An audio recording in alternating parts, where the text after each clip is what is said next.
A man of God, asante kwa kunifuatilia.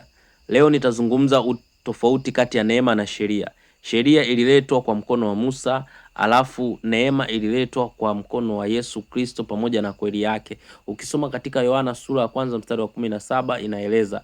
Na pia sasa hivi tukisoma katika Timotheo wa pili sura ya 4 mstari wa 3 mpaka wa 4, Paulo anaongea kwamba itakuja wakati watu hawatasikiliza mafundisho ya kweli.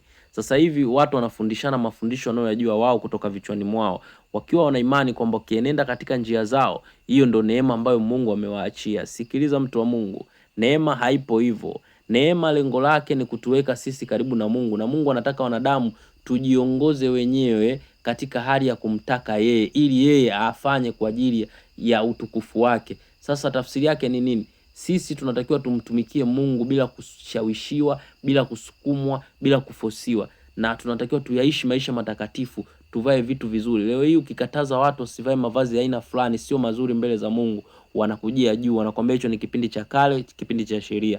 Sikiliza, mavazi ya aibu. Ulishawahi kusikia malaika yoyote amevaa vitu vya ovyo? Labda malaika alikula kipedo, alikula sijui kimini, malaika alikuwa hivi, ana sifa za ajabu. Lakini leo hii ukiangalia watu wa Mungu wana sifa za ajabu ambazo hata kwenye Biblia hazipo. Sikiliza mtu wa Mungu, neema haijaja kwa ajili ya kuleta ujinga. Neema imekuja kwa ajili ya kuweka usawa na kuwafanya watu waweze kumsogelea Mungu na kukaa karibu na Mungu, ili Mungu ajitukuze kupitia watu wake. Kwa hiyo elewa maana ya neema. Mungu awabariki.